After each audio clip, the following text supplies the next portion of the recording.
Yes, sir. Yes, sir. So, good morning, everybody. We're not live yet. Good. So let's get this going. Come on. There we go. Good morning, everybody. This is the Mac and Jack Show. And we have Byron Williams in early. But first, this is a presentation of Northeast Streaming Sports.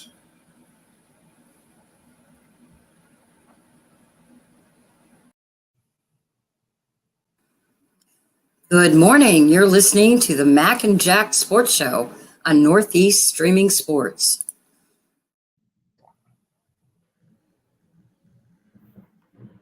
Come on, board. Help me out here. Help me out. We're on, Mac. They hear you, so get going. Come on, Mac. Come on. Jack. Just relax, buddy. I'm trying to get the promotions and everything going here, my friend.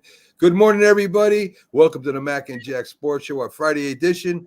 We got Mac, Jack, and Byron Williams. Before we start out with the sports, I've got a little thing I want to say about a man who just passed away a couple days ago. A friend of mine that I never met, believe it or not. His name is Dave Harris. He ran the Let's Talk Sports Network. He passed away 2 days ago from cancer. He was there for me and Linda when we started up the Northeast Streaming Sports Network. Always checking on me, seeing how I was doing. A lot of people don't know that I've been fighting cancer here for a while, and I'm lucky. I'm still around. Dan isn't, but like I said, though he was in a wheelchair and he built this great sports network called Let's Talk Sports. Go over there and check out all his shows. It's still around. Hopefully, the person in charge here keeps it going. And so a couple days ago, he passed away. And I'm sad. But like I said, even though he was in bad shape, he always checked in on me. So rest in peace, Dave Harris. So let's get going and start talking a little bit about sports here. MLB, the MLB playoffs have been set up. We're going to the championships in each conference here.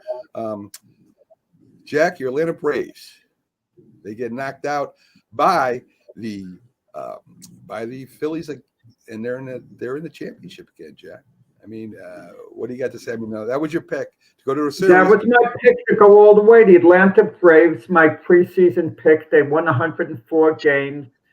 They got a bye, as a result of it. And then they got a tough matchup with the Phillies. I expected them to prevail. And they lose 3-1. It's going to be a long winter for Atlanta because you play all year. And then you have a best 3 out of 5. And all of a sudden it's over. And the Phillies came in with a lot of momentum. They were a strong team the second half of the season. And maybe in the future, when we make predictions, we should look at that a little more. Not the overall record, but how they're finishing up.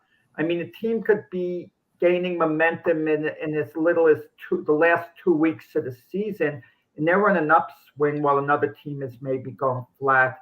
But nevertheless, I mean, I was extremely surprised because I did expect Atlanta to win. Some people are calling the Atlanta Braves potentially an all-time great team during the season when they were really playing well. And look what happened. They're out.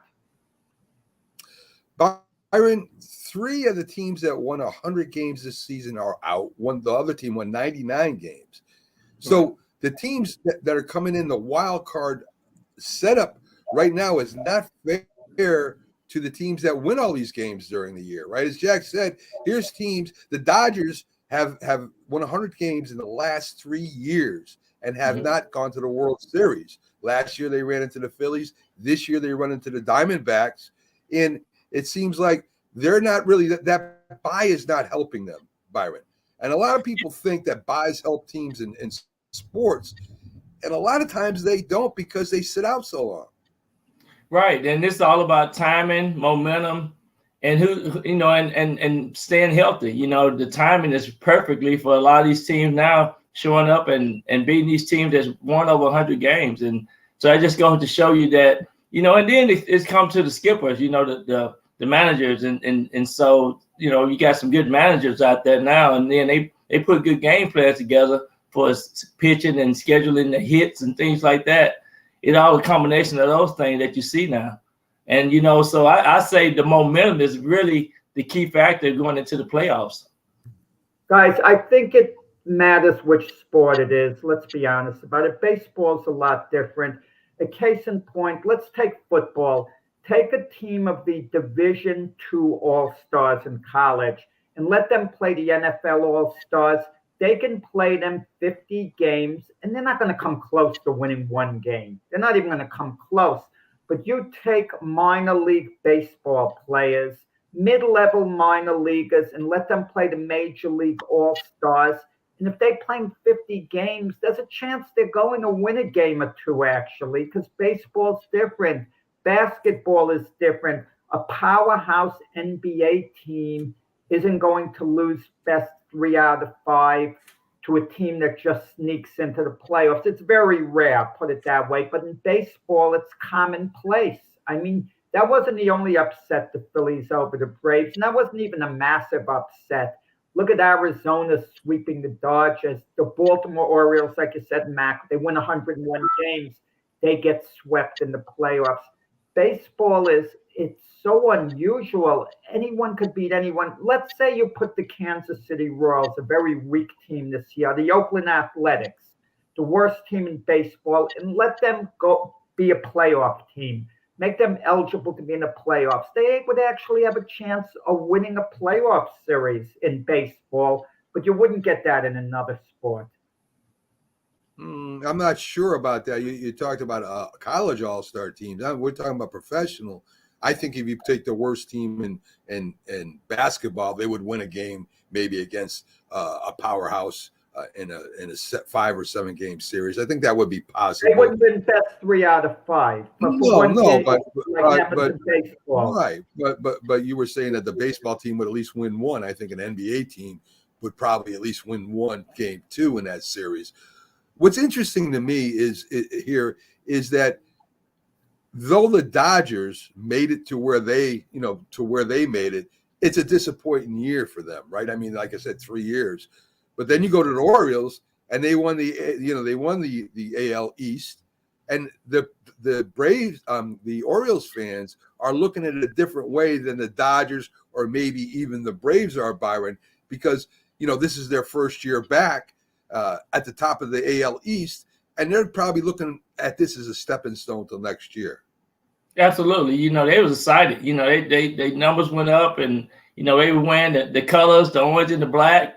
And with the Dodgers, they've been winning the last 3 years, so it's definitely a different case scenario with the teams. And here in Texas, here in Arlington, we didn't really expect the Rangers to make it to the championship series, but they did. So it just goes to show you that sometimes I still say the skipper, the general manager and the coaches have a lot to do with it.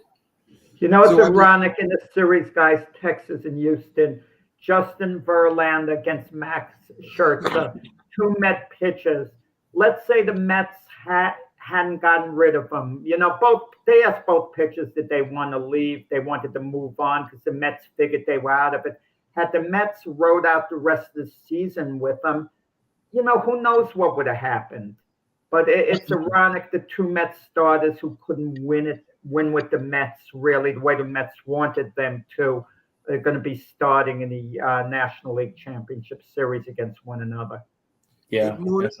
Good morning, Rick. Glad to have you aboard again today. Always love having Rick joining us as he brings some good comments and information to the show. I think that if you look at the teams and how they're built, I think that has something to do with whether they win or lose too, Jack. I don't think we talk about players that go to different teams and they win there. One of those was Aaron Hicks and a couple of pitchers you mentioned. But I think it has to do with the team, how they're playing, what the clubhouse is like, how they're being treated. A lot of things go into whether you perform better or not. Put in the best position to win, as they say in football a lot. Are they put in the best position to win? And I think some managers and some organizations have a different way of doing things that make these players play or pitch better. I think there's a lot more behind the scenes that we don't see, besides fans booing or whatever there. I think things are happening behind the scenes that we don't know. So it's the culture of the organization. You're right. The Atlanta Braves signed their young players to long-term deals. The core of the team is going to be together for a while. So next year, at the very least, they're going to be back contending for the World Series. The Baltimore Orioles are intriguing because they're basically a small market team. And they have a lot of good young players who they're eventually going to lose unless they get signed to extensions. And they're not going to let them get close to free agency. So even though Baltimore Orioles won 101 games, they're riding high. They should be okay for the next 2-3 years. After that, they might slip back to mediocrity, so we don't know, the long-term plan. Can they afford to sign these players? The Texas Rangers laid out big money for free agents like Corey Seager, Trevor Simeon. Wait, did I get the quarterback, Simeon, the other, play on their team? I sometimes get it mixed up with the Jet backup quarterback with the Texas Rangers. I was having this, But the point is, what teams are happy with their season? The Atlanta Braves are bitterly disappointed what happened, a bad offseason. The Dodgers are disappointed. Mookie Betts didn't get a hit in the whole playoff series. Freddie Freeman was batted, 100? And they're going to be disappointed what happened. The Baltimore Orioles aren't going to be that disappointed. They're going to look at it as a good season. Milwaukee Brewers once again fell flat in the playoffs. They're going to be disappointed. So for the most part, teams are going to leave disappointed unless they unexpectedly make the playoffs. Well, I'll tell you somebody who's not disappointed is the Philly sports guy, as his Phillies beat the Braves the second time in a row at the end of the year to go to the championship last year, I guess, the World Series. We're gonna see what happens with the Philly power versus the pitch, and so far it's been working out. Last night, Bryce Harper, didn't supply the power. Castellanos did. I think Scott was the other guy that hit the home run, and the Braves just couldn't. It looked like they were swinging for the fences, but that's another thing for another day. It's too bad that Houston and Texas are in the same conference. It could be a Texas World Series, sort of like a Subway Series, if maybe one of those teams were in a different conference. That'd probably be a little bit more exciting. Byron, let me ask you this. Is there a lot of trash talk going on now with the Rangers and Astros? Because when the Astros won the division, they were taunting the Rangers on social media. Something is going down. I think this is a true rivalry, one of the biggest ones in Texas sports in a lot of years. Absolutely. You can see it on the news. I mean, they got the mascots going, and so it's really exciting to see them talk now, which is good. It brings more involvement with the fans and the people wearing the paraphernalia and stuff. So yeah, you can see the trash talking that started, which is great. And then of course here in Texas, Dallas think they better than Houston. Houston, of course, is heavily populated area as well. So it's gonna be good to see what happened. I'm excited to see what we can do. I know I'm a Rangers fan. I got a couple of Rangers hats and stuff in here. So I'm gonna put on my Ranger gear. And I went to a couple of games this year. I've been going to a couple of Rangers games. So would a Ranger World Series victory be nearly as big as the Cowboys winning the Super Bowl? Could it approach it? Yeah, I think so. I think you can see the fan base. We had 40,000 fans here the last game that they played here, and and people they really get excited about it. So you can see the growth, you can see the excitement. All right, so we're gonna let Byron go. Byron's got a meeting with a bunch of children, and he's gonna tell them to stay in school and give them a pep talk. And Byron does give a lot of his time to the youth around there and in Texas. And Byron, have a great day, and we'll catch you on next Friday. All right, thank you guys. I appreciate it. Have a great week. You too, buddy. So there you go, Byron Williams on his way to inspire some children and tell them to stay in school.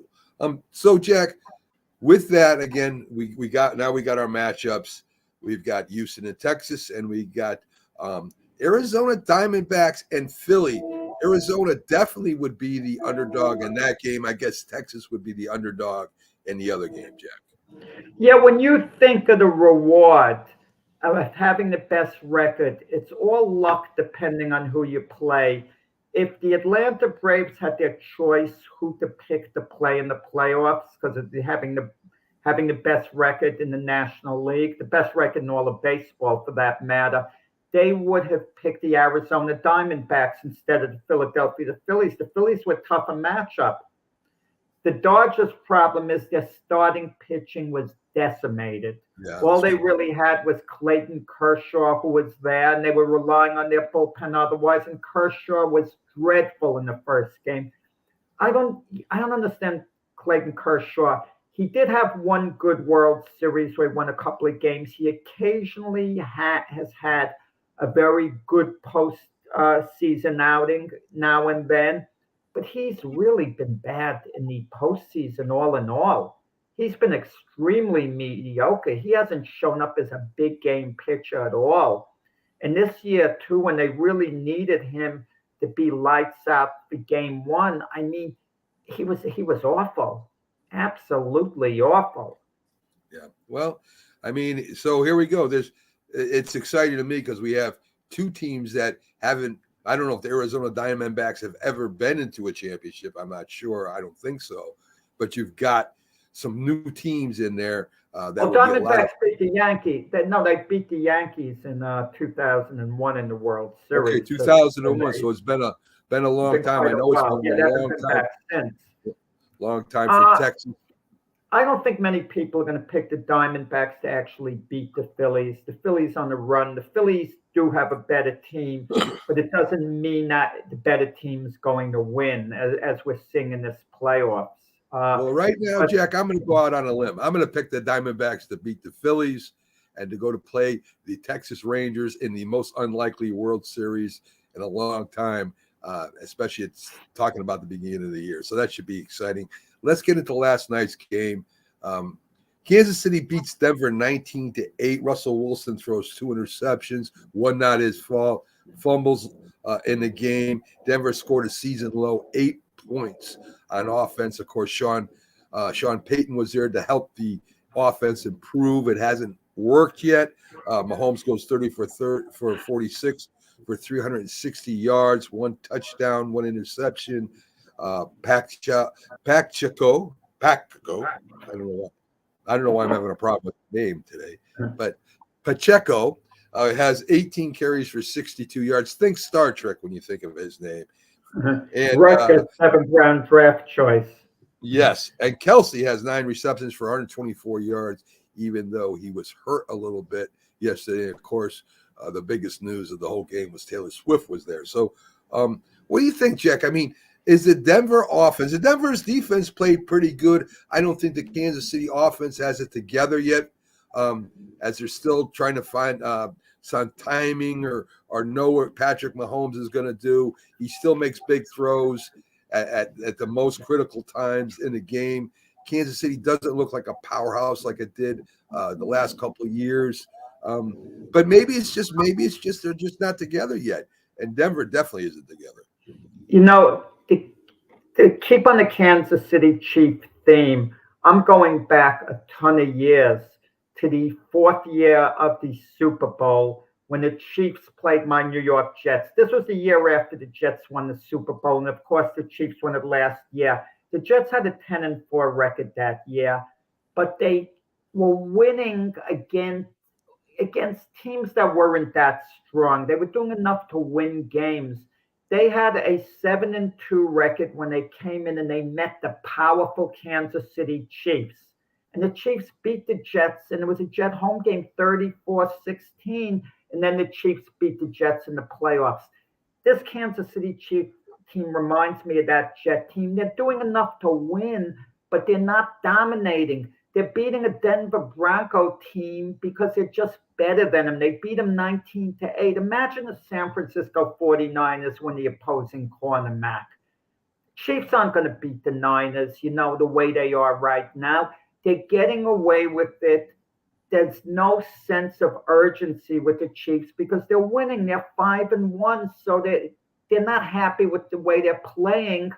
But I think what the Chiefs really need is a good old-fashioned kick in the rear end. Play a powerful team like the Niners, be beaten soundly, and maybe it wakes them up. Last year, Patrick Mahomes worked magic after losing Tyreek Hill, spreading the ball around to all the wide receivers. This year, it just doesn't seem he has the wide receiver core. I mean, he's not connecting with them. His only reliable weapon is Travis Kelce, Pacheco running the ball. But Pacheco's not an elite running back, but they've opened up holes for him. He did well last year. He's done well this year. But I'm a bit worried about Kansas City. And, can you imagine the Chief fans at one point, they booed Mahomes a little when one of the drives stalled? I mean, and it wasn't a hateful boo. It was like, come on. They recognize that the team's struggling. This version of the Kansas City Chief team, Mac, is not only going to not win the Super Bowl, but I could see them getting eliminated in the first game of the playoffs, not making it to the AFC Championship game. The interesting thing about the Chiefs this year is that there's no Eric Bieniemy. And we all say, well, that the head coach calls the plays for them over there. Andy Reid is really the guy that's really doing things. Now, Eric Bieniemy is with the Washington Commanders, and he's not there anymore. Did we take him for granted? I mean, did we not give him enough credit for the Chiefs' offensive success? I think he got his share credit. I mean, his name was coming up when you're talking about head coaching jobs. Listen, Andy Reid's been highly successful. Maybe the new offensive coordinator, maybe, Matt Nagy, who I believe is, in the role, but Andy Reid is still calling the plays. I think it's just one of these things that they're struggling. I mean, it's a good point you mentioned with Bieniemy, but look what's going on with the Commanders. The jury's still out. Can we say the Commanders' offense has been so good? So-so, not bad, but not good either. Yeah, and we'll see.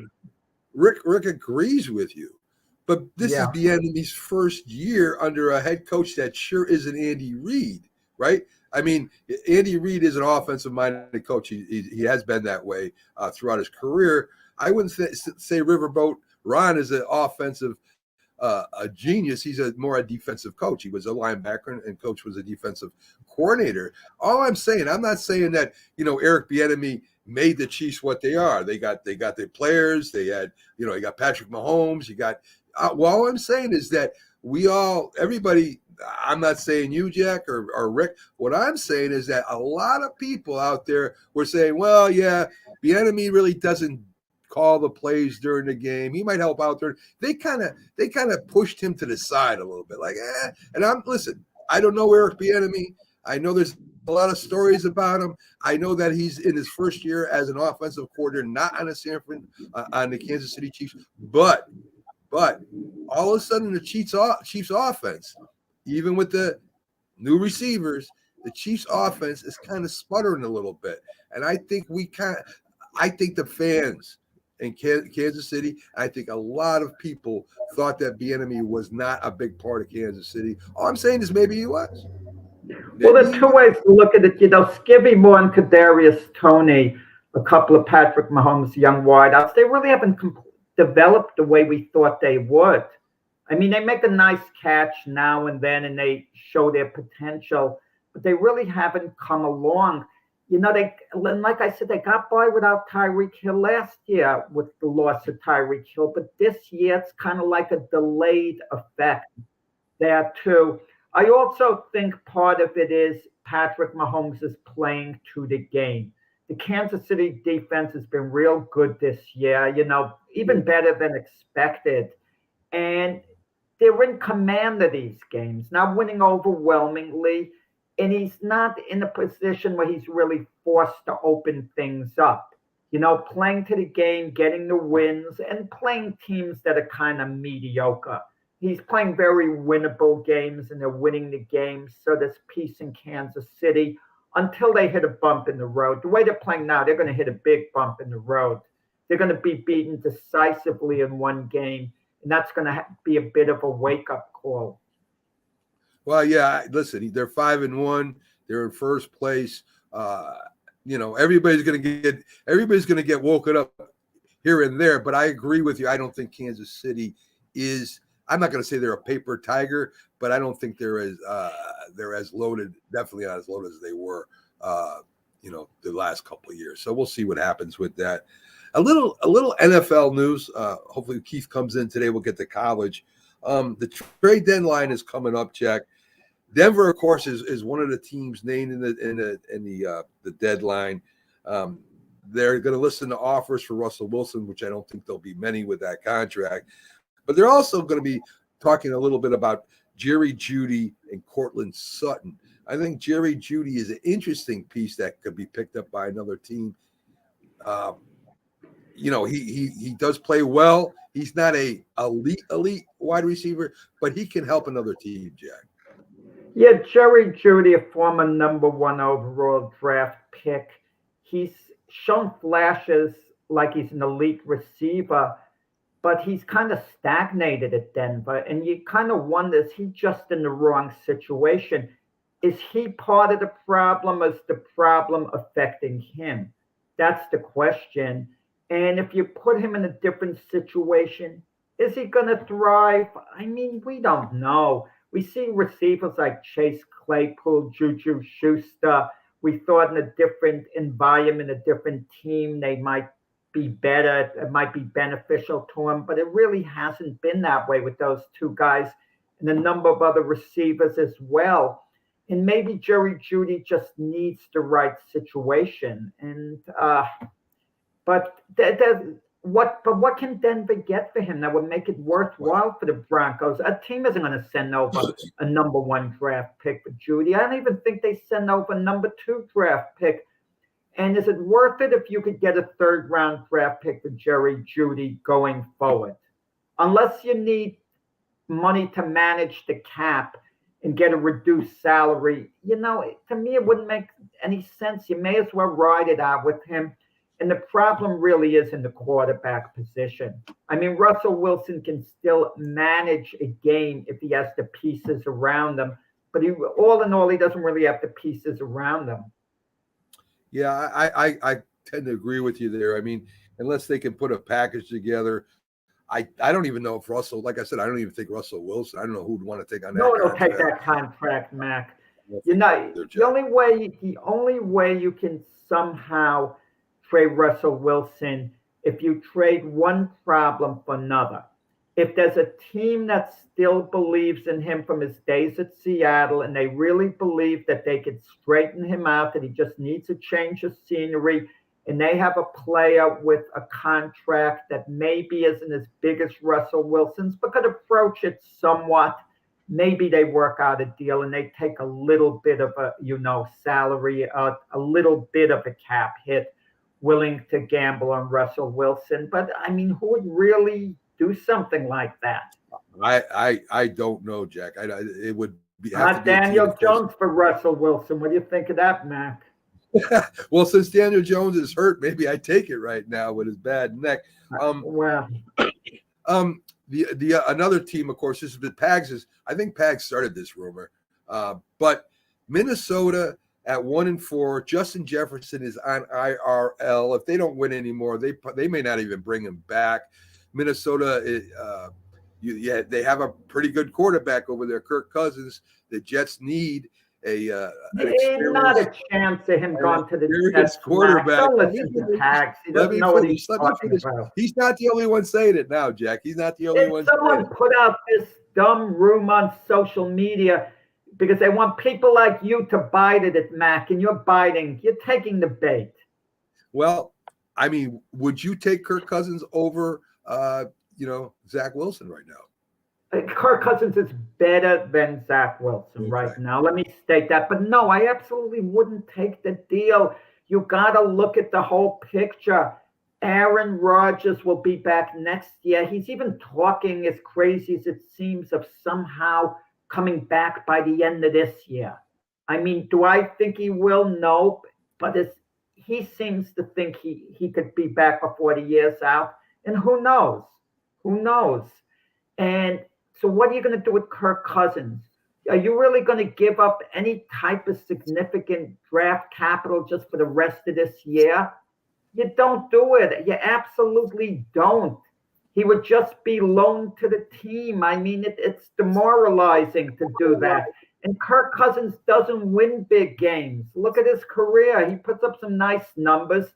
He doesn't come through really in the big spots. Even with Minnesota last year, when they had a really good year, he basically fell flat when he played the Giants in the playoff game. His stats looked okay, but he didn't provide any real leadership there.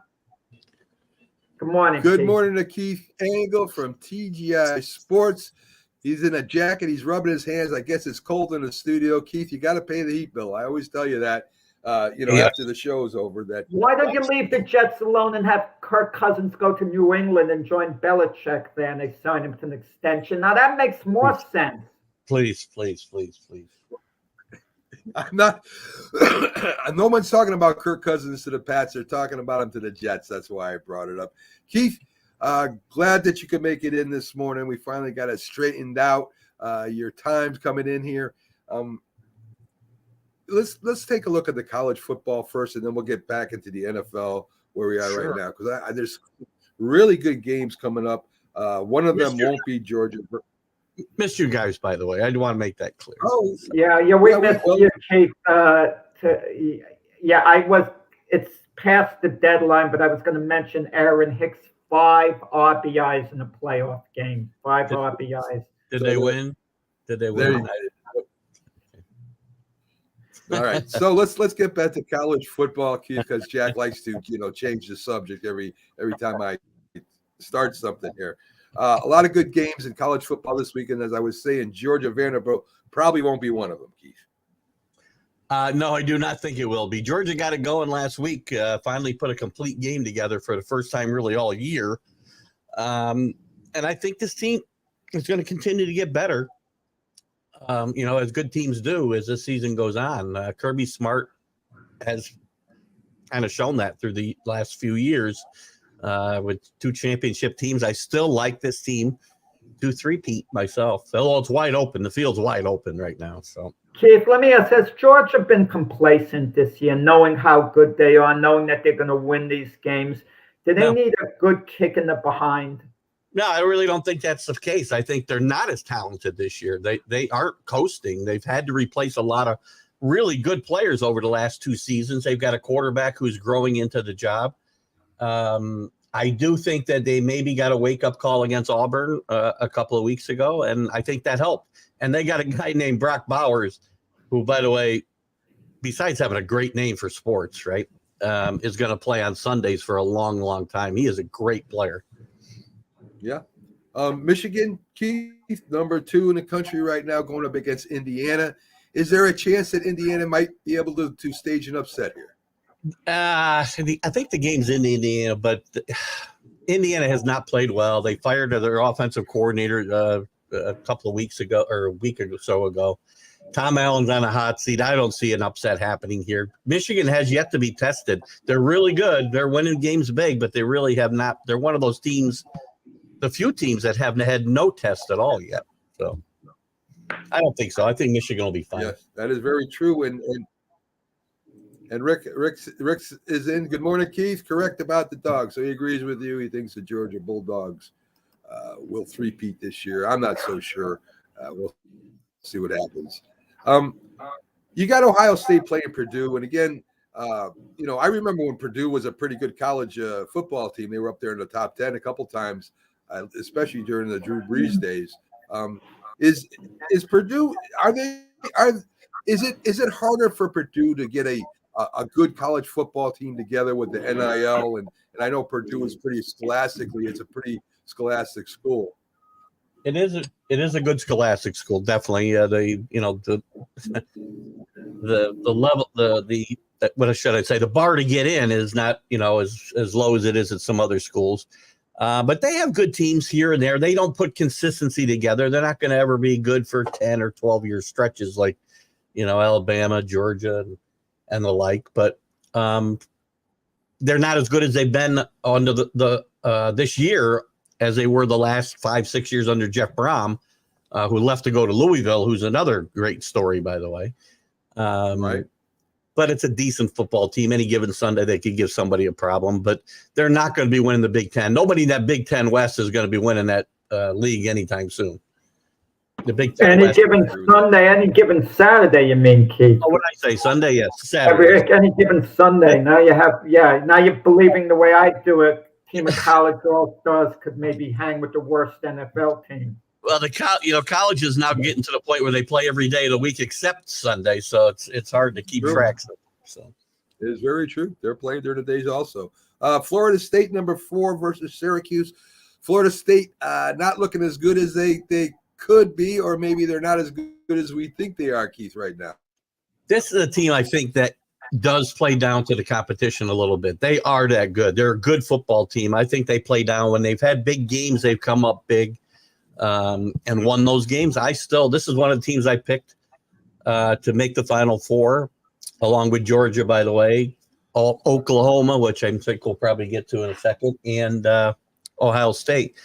I just think Florida State, I think they'll romp Syracuse this week. Syracuse has had a couple of tough games in a row now, and I see the third one coming here for them. And Dino Babers, who's I really like up there. This will be the second year in a row they got off to a 5-0. They might even got off to 6-0 start last year, and things kind of went in the toilet. So they better win the winnable games they've got left after this. Okay. The 1-5 UMass Minutemen going up to play from the number 6 in the country, Penn State. I do a show now, Keith, called the New England Sports, where I'm looking at the New England teams around here, UConn, UMass, Maine, stuff like that. So I'm starting to learn a little bit about the players and the coaches and stuff like that. But I think I don't. Do they make money to go to Penn State? No, isn't it the way it works? They make money if the team comes to their stadium, right? Yes. They have to pay UMass. These are all pay for play games, right? They're playing them for one reason. They need the money, and UMass is one of the worst teams in the country.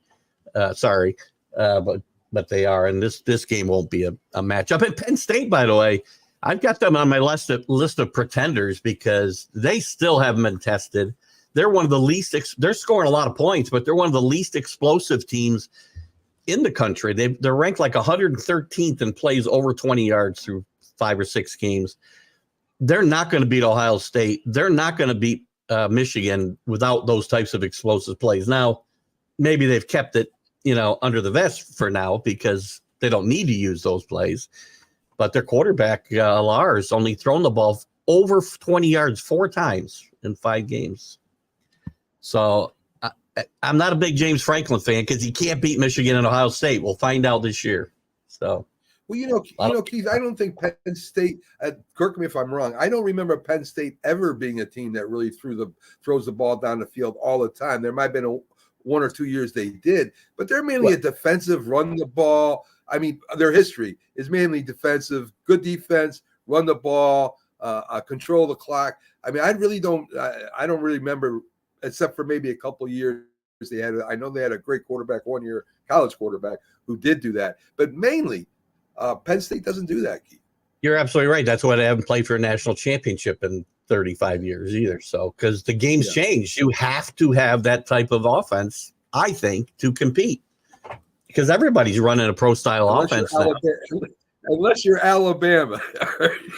Unless you're Alabama. Look at even Alabama, and not this year, because they don't have any quarterbacks that can get the ball down the field. But Bryce Young, Mac Jones, Tua, those guys all had explosive plays. They all threw the ball down the field. They had explosive wide receivers and quarterbacks who could get them the football. So we think about Alabama being a ground and pound, and they really have not been that for quite some time. For years. Is this a reset year for Alabama, Keith, that they're just resetting this year, knowing they're probably not going to be in the mix, which they're not really for the national championship, and they'll come back strong next year, kind of rebuilding in the way of rebooting? There probably are, Jack, but I mean, we can't count them out. I mean, they've got 1 loss that's out of conference. They're still on track to play in the SEC championship game. And if they go there and they beat Georgia, they're going to the playoff. If they run the table, go to the SEC championship game, they'll be in the playoff. But this isn't the same Alabama team that we've known from the past. No, it's not nowhere near as good. They're not as good at quarterback. They're not good as wide receiver. Their defense is still pretty stout, but there's some holes there too. But again, I think there's no real super good team right now in anywhere in the NCAA. There's a lot of really good teams. The Washington, probably the biggest game of the week, I would say Washington versus Oregon, number 7 versus number 8. Huge. Two offenses, two good defenses, very good defenses will be facing off in Oregon. Keith, I know a lot of people like Washington State. A lot of people, including yourself, may think they may make the Final Four, and they might. I still think Oregon's defense is a little bit better than Washington's. And playing at home, I think that Oregon wins this game. I think this game's in Washington. Let me just double check because you are correct. It's versus Oregon, not at Oregon. It is in Washington. Yeah, I like Washington only because this game's at home. These two teams on paper, I mean, and you don't play the game on paper, obviously, but they're almost mirror images of each other, as you kind of alluded to. They got two Heisman candidate trophy quarterbacks in Michael Penix and Bo Nix. They got two great young coaches. And I do think Oregon's defense is a bit better than Washington's. Definitely. We saw what they did to Colorado after they've been, run out of points like crazy. But I just at home, I like Washington in this game. They're I think they're the two best teams in the Pac-12 in a league that's at least 6 deep. I think this is going to be the game of the week for sure. Make sure you sit down and watch this game at 3:30. It's going to be a lot of fun. Definitely will. Number 10 USC goes into Notre Dame. USC wins, and they keep getting moved down the ranking, and we know why, because of their defense. Listen, I think Notre Dame is a paper. It was and still is a paper tiger. Their defense is okay. I mean, they're injured a little bit. Their offense is mainly just a running team, and they don't want to run. They want to throw with a quarterback who stands like a statue in the pocket and is not athletic at all. And he's got to be at least a little athletic. You got to have a little athletic quarterback in either the NFL or college to win, Keith. Yeah, listen, USC's right there with Penn State in my list of pretenders because their defense is no better than it was last year. Lincoln Riley's going to have very little choice but to probably get rid of Alex Grinich after this year. He brought him with him from Oklahoma where he was terrible. And they're really no better this year, even with some good transfers into this system. You can't play at home against a mediocre team like Arizona and let them take you to multiple overtimes to be able to win that game. They don't win that game without a 2-point conversion at the end to win it. I think Notre Dame will beat this team this weekend. Wow. We'll see. A couple games I wanted to talk to you about. Arkansas and Alabama, big rivalry. Arkansas can win this game, Keith. They can win this game.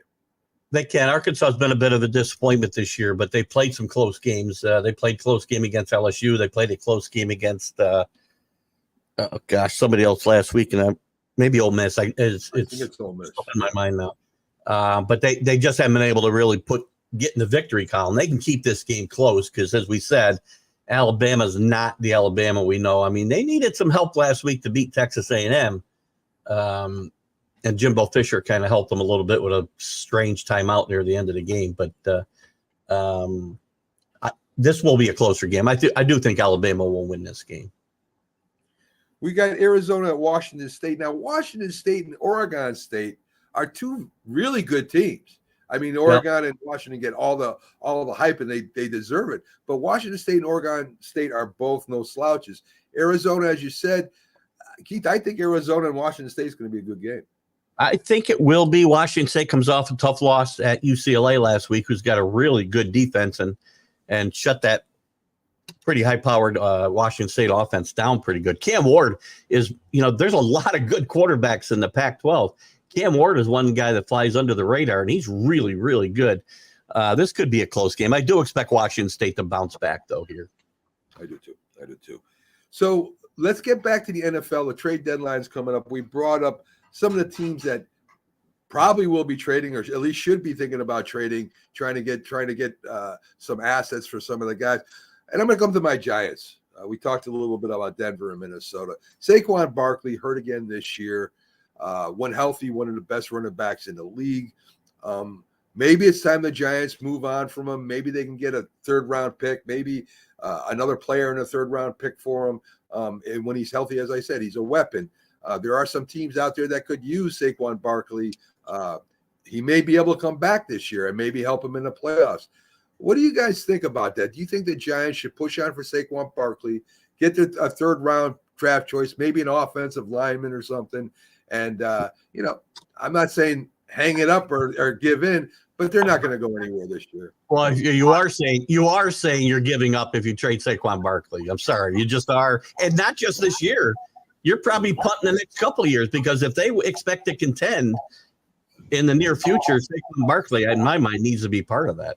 So They need him next year, Mac. Everything doesn't end this year. That's the mentality of teams in sports. They become sellers. Once they're out of it 1 year, they don't think of the following year. Let's say you get a third-round draft pick. You're not likely to get anyone nearly as good as Saquon Barkley for that. Come on.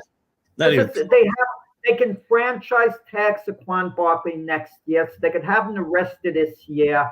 And let's say they're giving up on this year, okay? But what about next year?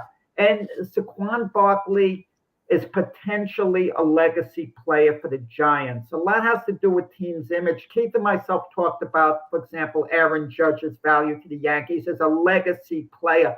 Saquon Barkley can be a Giant legacy player if they start winning in the future and you make him a career Giant. And I think it's important for franchises to have legacy players because it's good for the image of the team long term. mm-hmm. All right, I agree. Listen, I don't want to trade him. I'm just saying they may start thinking about doing that. He is injury prone. And, it's great. It's great he's a great back, but he's been injured 3 out of the 4 years he's been there. So it's just a thought. Just a thought, guys. I don't know. No, I get it. McCaffrey, too, is another guy who was injured a lot, and he's gone out to San Francisco and certainly added something to that team. So, and he didn't get traded for a third-round draft pick either. So I think those are two players that are very similar myself. I do, too. Thank you, Rick. Danny Crimes cannot do it without Barkley. Why are you talking about the quarterback? Daniel Jones getting traded as opposed to Saquon Barkley. Well, nobody's going to trade for him now, but no, not being hurt and not the way he played so far this year. I mean, it's not all his fault, but he probably won't end up playing this week. They'll probably end up going to the second string quarterback or something. I will say, if you were to trade Barkley, you might as well trade Jones too, because you're not winning for a while if you trade. That's I was going to say that right after Jack got done with his comment there. Good morning, Key Williams over there at Sports Empire. Glad to have you over watching the show today, Key. So a couple of stories outside the realm of sports, but is kind of sports related. Patriots. Former player, I'm sure you're aware of this, Keith, ends up arrested, in the murder of his mother. Sergio Brown played for the Pats for 7 years. Always a sad thing to see, why this happens, and it's just a sad thing. Yeah, I don't have a lot to add to what you said. It's a sad situation. I always shake my head at these situations. I never understand what's going on in people's minds when these types of things happen. And then, but we have to remember too that, and we forget sometimes that there's human beings playing these games, and there's people with a lot of problems, things that we just have no clue about. And it's a sad situation. I agree. And I don't know what drives people to do that, but again, he's a known person. It happens all the time. A known person, former player, is going to make the news. As I said all year, Bryce Young is a bust. I've been saying it since they drafted him. He's not that. He's not an NFL quarterback. And here's the latest now. Not only is he too small, too light, injury prone. How big was Drew Brees? Yes, very, very light Drew Brees. Now they're going to simplify the playbook for him. I guess he can't pick up the the plays scheme over there. So the head coach over there is gonna, he's gonna bring it down a little bit for him, so that maybe simplify it, make it easier for him. I throwing a young quarterback in is tough in any circumstance. When you even Stroud, I mean, he's playing well, but he might have benefited even more if maybe he didn't get playing right away. Richardson got hurt. I think Bryce Young, I think they rushed him. I think they're going to ruin his career, and I think it's just too fast for a kid like that right now. Well, some kids, and we've had this debate before. I mean, some kids are ready to play, some aren't, right? And maybe he's not ready. It's way too early to say he's a bust. It's 5 games into his NFL career, and look at he's got. I don't know what will happen with Bryce Young in the future, but I don't think size matters as much as it used to. Look at Geno Smith. He's playing well. Look at Drew Brees, who's had a Hall of Fame career at about 5'9". And, come on. I think that's exaggerated. Bryce Young is going to be a good NFL quarterback, a very good NFL quarterback when all said. Then I would have drafted C.J. Stroud ahead of him. That's just me. But I think that the Panthers did make a mistake there. But it doesn't mean Bryce Young won't be a good player. But let him get the kinks out. You just said it best a moment ago. Keith said it. Some guys are a little more ready at the beginning than the other. And it's the circumstance, the type of team you have. The whole Carolina Panther team is struggling. They could have Patrick Mahomes. Instead of being 0-5, maybe they would be 2-3 at best. He's with a bad team at the moment that's underperformed. Okay, but he'll straighten out. Let him get the kinks out. Let him continue to fail for a while if he does, and eventually it'll turn around with Bryce Young. He's too good for it not to happen. Yeah, he hasn't been healthy, as you said, Mac. He has been healthy now. He had some health issues in training camp too, which sets him back. I mean, I wouldn't read too much into them simplifying the playbook, because he hasn't had a chance to really learn the playbook. I got to pull Mac out. He's had all training camp. He got there early. I mean, he's had time to look at the playbook and that. Listen, he doesn't know the plays. It doesn't mean he doesn't know the plays when they simplify the play. I don't hear no other rookie quarterback being said. Mac, if the Patriots called you and they offered Mac Jones for Bryce Young even up, would you take the deal if you're Carolina? Right now, yeah. Oh, yeah. Today I would. He could have Bryce. He would love having Bryce. Would, yes. The Patriots would take Bryce Young. Yeah, let's get to the Patriots news here. Let me add one thing. The trains of thought here. Can I add just one thing to the Bryce Young thing real quick and then we'll move on. The issue I have is it sounds a lot, and you didn't mention his name, and I'm not saying you are, but when you talk about it the way we've talked about Bryce Young, it sounds like we're putting him in the same category as Kyler Murray, which I don't think is fair. I don't think that's fair. I think they're different players, much different. We'll see. I think Kyler Murray's a little bit heavier than Bryce Young. We'll see what happens. Well, Kyler Murray had a big season, at least. Bryce Young hasn't had it yet. He hasn't had the opportunity. Exactly. But Kyler Murray did perform at one point. And in fact, I think that was Kyle Murray's first year. But let's get to the Patriots news before we run out of time here. Keith, two trains of thought here on Mac Jones. One, they didn't put receivers around him. They didn't put him in a position to play good. The offensive line is terrible. The defense isn't playing well now, so he's always playing from behind. I mean, that's one train of thought. The other train of thought is he's making throws that have no excuses for him. I mean, he's playing bad. His mechanics are off. He seems to be frustrated. Some people are calling him bratty and a little bit of immature. What, are they both right, or is there one that's more than the other? I think it's entirely possible that the first thing led to the second thing, because he didn't play that bad. He didn't make a lot of bad throws and bad mistakes the first couple of games where they still fell behind, but fought back in those games against the Eagles and the Dolphins and had chances to win the game. But the last couple of weeks, things have just snowballed so badly. And I think he's starting to feel the pressure of, number one, needing to perform to keep his job, and I think he's better than we've seen. I just don't. And again, I said before the season, they were evaluating him this season. They needed to bring in a DeAndre Hopkins or somebody to be a go-to guy. He has nowhere to go with the football. Everybody he throws to is a jump ball. If I see one more jump ball to Devontae Parker, I'm going to throw my TV out the window. I mean, good God. And by the way, I'll defend Mac Jones to a certain point, but his camp, not him, but his camp said this week, something to the effect of, no matter how good a cook you are, you can't cook if you got garbage to cook with. They need to shut up too, by the way. So yeah, that's what about Bill O'Brien? He was brought in specially, offensive coordinator to run the offense. I'll tell you, the last 2 weeks have been ugly. Very, very ugly. The way they've lost, to get shut out by New Orleans 34-0 after getting slaughtered by Dallas. If they should lose to the Raiders, is Belichick's job conceivably in jeopardy? As crazy as it might seem, is it possible that he might not last out the year? I could see Robert Kraft conceivably letting him go if they lose to the Raiders and they lose to him soundly this week.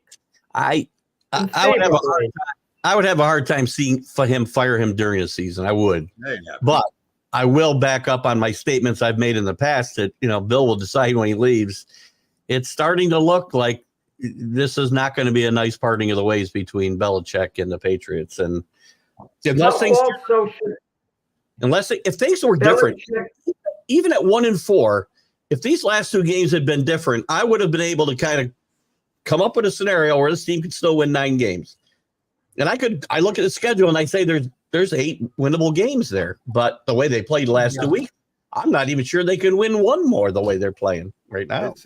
It can snowball out of control sometimes. And it's a lot of things too. The bad play, you got injuries on the offensive line, on a bad offensive line to begin with. Now you got Gonzalez out for the year, who was playing really good on defense. You got Judon probably out for the year, who's their best defensive player. And it just gets worse and worse. We're bringing back guys that we couldn't wait to get rid of in J.C. Jackson. So Gonzalez definitely out for the whole season. Keith, you're singing to the choir here. You're singing to the choir here. I mean, me and you have a lot in common this year. I think we've had like 50 different offensive linemen since the beginning of the year. Here's a quick for the Giant fans out here. We got a little time. Here's our injury list. Daniel Jones, Saquon Barkley, Andrew Thomas, tight end Darren Walker, Micah McFadden, Wayndale Robinson, Ariz O'Cleary, Dale Robinson. So, I mean, all of these guys. When those guys were in the lineup and healthy. So I don't make it seem like that's why the Giants are losing. Those guys were playing. That offensive line was always suspect to begin with, just like the Patriots. So, of course it was. With everybody healthy, they might be okay, but the problem is they're not always healthy. And to Rick's point, by the way, I saw Rick's comment too. He's right. I mean, part of this is on Mac Jones, but not all of it, because again, as you said early, he's got so much pressure. He's getting happy feet back there and making really bad decisions because of the pressure that's on him without an offensive line. And if they don't figure out a way to fix this, I don't know. We could be picking first for all I know. Yeah, well, I think the Giants will get first. You'll get the second pick because we want Caleb Williams more than you do. So just to let you know that. I don't want Caleb Williams.